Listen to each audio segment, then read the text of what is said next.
الحمدللہ رب العالمین والصلاة والسلام علی سید الانبیاء والمرسلین اما بعد اعوذ باللہ من الشیطان الرجیم بسم اللہ الرحمن الرحیم الرحمن علم القرآن خلق الانسان علمہ البیان صدق اللہ العظیم وصدق رسولہ النبی الکریم ونحن علی ذالک لمن الشاہدین والشاکرین والحمدللہ رب العالمین ان اللہ وملائکتہ یصلون علی النبی یا ایہا الذین آمنوا صلوا علیہ وسلموا تسلیما الصلاۃ والسلام علیک یا سیدی یا رسول اللہ وعلی آلک واصحابک یا سیدی یا حبیب اللہ۔ حمد و صلوات کے بعد اللہ تبارک و تعالی نے اس کائنات کے اندر بڑی مخلوقات کو پیدا کیا۔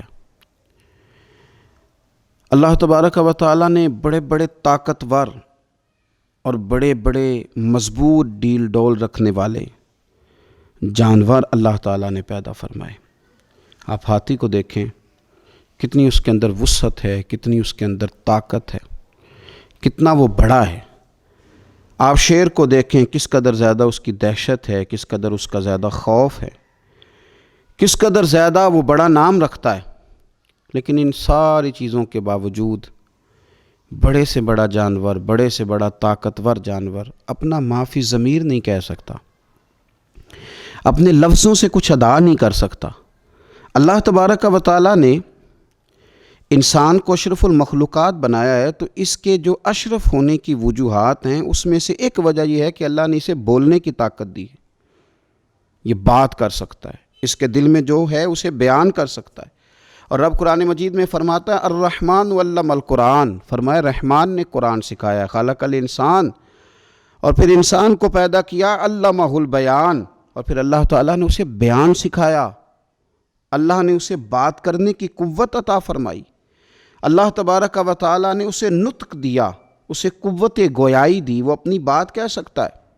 اب کرنے کا کام یہ ہے کہ جو اللہ تعالیٰ نے اپنے فضل سے نعمت عطا فرمائی ہے، قوت گویائی، ہر آدمی کے اندر سپیکنگ پاور نہیں ہوتی، ہر بندہ بات نہیں کہہ سکتا۔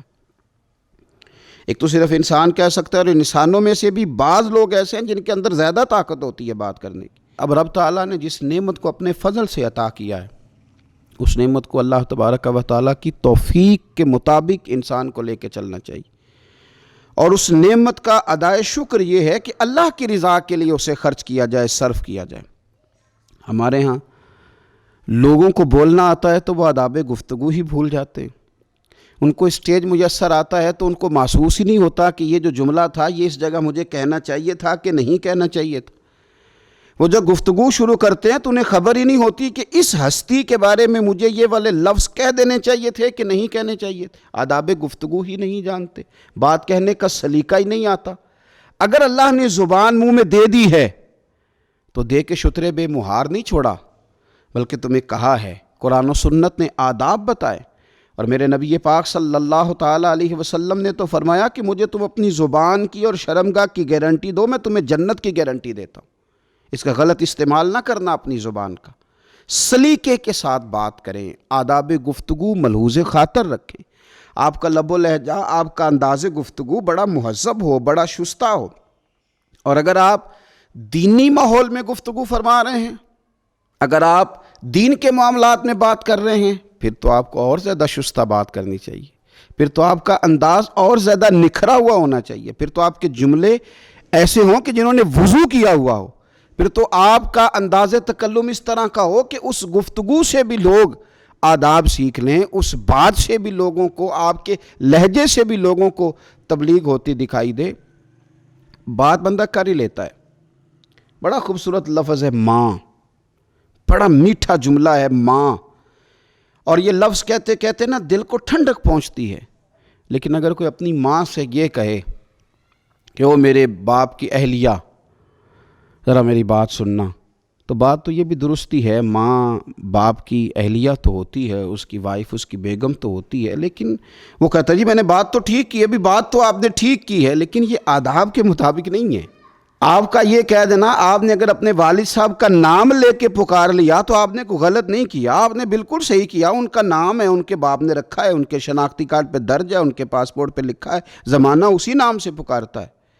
لیکن یہ کہ یہ ادب کے مطابق نہیں ہے، یہ طریقہ درست نہیں ہے، یہ انداز ٹھیک نہیں ہے۔ آپ جملوں کا انتخاب کریں گے، آپ جب بات کریں گے تو خوبصورت کر کے کریں گے۔ آپ کو اللہ نے اگر بولنے کی صلاحیت دے دی ہے تو اس کا یہ مطلب ہے کہ آپ کی زبان کے تیر سے کوئی نہ بچ سکے، نہ کوئی صحابی بچے، نہ اہل بیت نبوت معاذ اللہ محفوظ ہو، نہ ولی محفوظ ہو، نہ درویش محفوظ ہو، نہ علماء محفوظ ہو۔ آپ کو اگر سلیقہ ہی نہیں آتا تو اس کا مطلب یہ ہے کہ آپ نے اپنی زبان کا بے دریغ استعمال کیا، غلط استعمال کیا، درست استعمال نہیں کیا۔ آپ جملوں کو آداب کے ساتھ، آپ کو بات کرنے میں چاشنی کا طریقہ آپ کو آنا چاہیے۔ ہمارے درویش کہتے ہیں ککھ سواد نہیں مشری اندر، اسا کھنڈا میں چک ڈٹھیاں، انہاں ساریاں شیواں نالوں گلاں میرے سجن دیاں مٹھیاں۔ کو تو بات کرنے کا سلیقہ آتا ہے، ان کے تو جملے سن کے لوگ اپنے دل جڑتے محسوس کرتے ہیں، کلیجے میں راحت ہوتی، طبیعت میں ٹھنڈک آتی ہے کہ کسی نے کوئی جملہ بولا ہے۔ نبی پاک صلی اللہ تعالیٰ علیہ وآلہ وسلم کے چچا ہیں حضرت عباس رضی اللہ تعالیٰ عنہ۔ کسی نے پوچھا آپ بڑے ہیں کہ حضور صلی اللہ علیہ وسلم بڑے ہیں؟ بالکل سادہ سا جواب تھا۔ پوچھنے والے کی منشا بالکل سمجھ میں آ رہی تھی، وہ عمر کے بابت بات پوچھ رہا تھا، عمر کے تعلق سے پوچھ رہا تھا آپ بڑے ہیں کہ حضور بڑے ہیں؟ تو سادہ جواب تھا کہ میں عمر میں حضور سے بڑا ہوں۔ لیکن ان کو آداب آتے تھے نا، بولنے کا سلیقہ آتا تھا، وہ گفتگو کے مد و جزر سے آگاہ تھے۔ کیا خوبصورت بات ارشاد فرمائی، فرمانے لگے، پوچھنے والے نے پوچھا آپ بڑے ہیں کہ حضور بڑے ہیں؟ قربان جائیں، حضور نے فرمایا تھا نا کہ عباس مجھ سے ہیں اور میں عباس سے ہوں، تو انداز تکلم دیکھیے، آپ بڑے ہیں کہ حضور بڑے ہیں؟ تو فرمانے لگے بڑے تو حضور ہی ہیں، پیدا پہلے میں ہوا تھا، بڑے تو وہی ہیں، وہی بڑے ہیں، انہی کی شان بڑی ہے، بلغ العلا بکمال ہی، انہی کا اعزاز بڑا ہے، بعد از خدا بزرگ توئی، قصہ مختصر وہی بڑے ہیں، پیدا پہلے میں ہوا تھا۔ تو آپ کے جملوں کی ترتیب، آپ کے لفظوں کا انداز حضور نے نہیں سکھایا تھا۔ یہ لفظ بولنا بڑی نہیں، آداب تو سکھائے تھے پر فی نفس ہی لفظ نہیں سکھائے تھے، پر ہر صحابی کی زبان پہ جاری تھا، فدا کا ابی و امی یا رسول اللہ، حضور ہمارے ماں باپ آپ پہ قربان ہو جائے، حضور ہمارا دل جان آپ پہ قربان ہو جائے۔ تو ان کو یہ خوبصورت انداز نصیب تھا۔ دیکھیے حضرت سیدنا عمر رضی اللہ تعالیٰ عنہ کی رائے کے مطابق قرآن مجید فرقان حمید نازل ہوا ہے، اور بہت ساری آیات حضرت عمر فاروق رضی اللہ تعالیٰ عنہ نے جیسے کہہ دیا ویسے نازل ہو گئی۔ لیکن جناب عمر فاروق رضی اللہ تعالیٰ عنہ یہ نہیں فرماتے کہ دیکھو جی میری رائے کے مطابق قرآن مجید نازل ہوا ہے، بلکہ انداز ہے نا بات کرنے کا، یہاں بڑی ڈینگیں ماری جا سکتی ہیں، یہ کہا جا سکتا ہے ہمارے تو مشورے کے مطابق کو فیصلہ ہو جائے تو ہم کہہ نہیں دیتے میں نے تو پہلے ہی کہا تھا، دیکھا نا میں کتنا صاحب الرائے ہوں۔ پر حضرت عمر رضی اللہ تعالیٰ عنہ کیا فرماتے ہیں؟ فرماتے ہیں 3 باتیں میرے منہ سے اللہ نے ایسی جاری کر دی ہیں جو میرے رب کی رضا کے مطابق، حالانکہ جو انہوں نے بول دیا وہ قرآن مجید بن گیا، ان کی منشا اور ان کی گفتگو کے مطابق آیات نازل ہوئی۔ لیکن حضرت عمر کیا فرماتے ہیں؟ فرماتے ہیں کہ میری زبان پر 3 باتیں ایسی اللہ نے جاری کر دی جو عین اللہ کی رضا کے مطابق ہے۔ تو بات کرنے کا سلیقہ ہونا چاہیے، لفظوں کا چناؤ ٹھیک ہونا چاہیے، لفظ خوبصورت تراش کے آپ لائیں تاکہ آپ کی جو گفتگو ہے وہ گفتگو سلیقہ مند محسوس ہو۔ ایسے لفظ استعمال نہ کریں کہ محسوس ہو کہ آپ تو بازار میں بیٹھے ہوئے ہیں، یوں محسوس ہو کہ یہ جملہ تو آپ نے کسی ایسی جگہ بیٹھ کے کہہ دیا ہے کہ جو شستہ لوگوں کا ماحول ہی نہیں تھا۔ آپ غور کریں نا، حضرت ابراہیم علیہ السلام کیا فرماتے ہیں؟ فرماتے ہیں قرآن مجید ہے، فرمایا وَإِذَا مَرِضْتُ فَهُوَ يَشْفِينِ، جب میں بیمار ہوتا ہوں تو میرا رب مجھے شفا دیتا ہے، جب میں بیمار ہوتا ہوں تو رب شفا دیتا ہے۔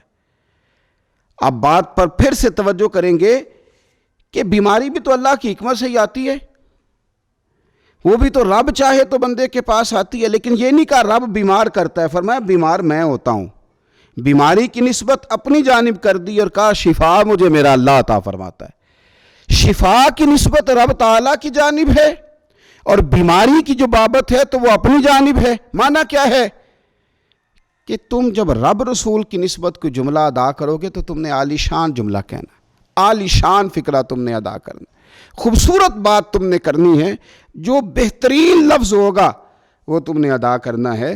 اللہ نے اگر کسی کو طاقت دی ہے کہ وہ بات کر سکتا ہے، وہ بول سکتا ہے، تو پھر اسے اپنے جملوں پہ ذرا پیرا بھی دینا ہے، اسے پھر تھوڑا توجہ بھی کرنی ہے کہ یہ فکرہ میری زبان سے ٹھیک نکل رہا ہے، یہ جو میں کہہ رہا ہوں تو کہیں ایسا تو نہیں ہے کہ میں اوور کانفیڈنس ہو کے بول رہا ہوں، کہیں ایسا تو نہیں ہے کہ اب میں محسوس کرنے لگا ہوں کہ میں کچھ ہے ہوں، جو کہہ دوں گا مستند مان لیا جائے گا۔ تو اس لیے اپنے لب و لہجے پر ضرور توجہ رکھیں۔ ہر وائز، ہر خطیب، ہر مبلغ، ہر دائی یہ دیکھے، اور عام روٹین میں گفتگو کرنے والے لوگ بھی اس بات پر ضرور توجہ دیں کہ یار ہمارے لفظوں کو خوبصورت ہونا چاہیے، ہمارے جملوں کو حسین ہونا چاہیے۔ درویش نے کہا تھا، اللہ کے بندوں نے فرمایا تھا کہ تلوار کے زخم تو جسم کو تکلیف دیتے ہیں، لیکن زبان کے جو زخم ہوتے ہیں وہ روح کو تکلیف دیتے ہیں، اور تلوار کے زخم تو شاید بھر جائیں، زبان کے زخم بھرا نہیں کرتے۔